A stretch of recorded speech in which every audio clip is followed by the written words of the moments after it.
वैसे तो भारत का किसी से भी युद्ध छिड़ना थोड़ा मुश्किल लगता है, यानी कि होने की संभावना बहुत ही कम है। पर यदि ऐसा होता है, यदि किसी भी प्रकार से भारत किसी भी युद्ध में शामिल होता है, तो भारत में सबसे पहले फूड क्राइसिस होगी, एनर्जी क्राइसिस होगी, import export problems,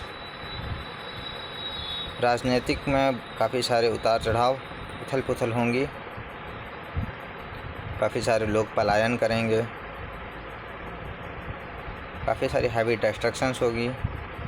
climatic conditions के साथ साथ भारत में सबसे बड़ी मुसीबत, चलिए इन सबसे निपटा जा सकता है, फूड क्राइसिस से निपटा जा सकता है, लोग अपने आप को कुछ समय के लिए संभाल भी सकते हैं। इंपोर्ट एक्सपोर्ट में प्रॉब्लम, ऑयल गैस से प्रॉब्लम्स, काफ़ी सारे प्रॉब्लम्स अगर आएंगी, करेंसी प्रॉब्लम्स होंगी।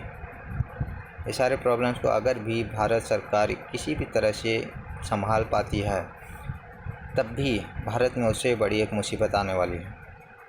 यानी कि भारत यदि किसी भी प्रकार से उस युद्ध में शामिल होता है, तो भारत अपनी आधी ताकत से लड़ेगा। यानी इस समय भारत की जितनी ताकत है, भारत अपनी आधी ताकत में लड़ेगा, यानी 50%, और शायद 40 और 60%, बस यही ताकत है भारत की, यानी यही रह जाएगी भारत की। तो इसके बाद में जो रेस्ट 40 और 60% जो शेष बच जाते हैं, उसमें क्या होने वाला है। वैसे तो आधी ताकत में कुछ पलायन करेंगे, जो कुछ भी हैं वो पलायन करेंगे, कुछ सेफ्टी के लिए सेफ़ रहना है बेहतर समझेंगे, यानी इसमें शामिल ना हो,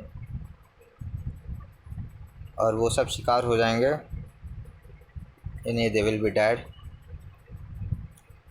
या तो बंधक बना लिए जाएंगे, तो कुछ भी उनके साथ में होगा। सो दे आर ऑल लिविंग डेड्स, यानी वो वार में रहते भर में भी वो किसी काम के नहीं हैं। लेकिन भारत में जो आधी आबादी है, वो भारत से विद्रोह करेगी, छलावा करेगी और अपना पक्ष बदल लेगी, यानी पक्षपात करेगी। भारत की आधी जनसंख्या भारत में रहते भर में वो ओपोनेंट का पार्ट लेगी, यानी भारत में रहते भर में वो भारत के खिलाफ़ वार छेड़ देगी, जो कि टेररिस्ट के हित में रहेगी।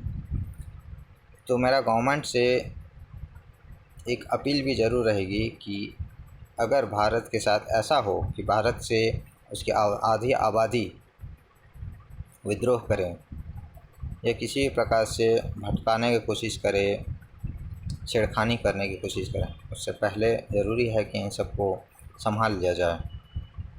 You can have your own opinions, you can have your own options, आपको जो करना है आप कर सकते हैं, लेकिन ये एक जो 50% का जो ताकत जो भारत के साथ नहीं रहेगी, यानी भारत के विपक्ष में खड़ी हो जाएगी, इस पर ध्यान ज़रूर दीजिएगा। Ministers of all the states और जितने भी कमांडर्स हैं, उन सभी के लिए यही है कि भारत अपने आधी आबादी के साथ में, आधी ताकत के साथ में ही किसी भी युद्ध में हिस्सा लेगी। Be careful. Thank you.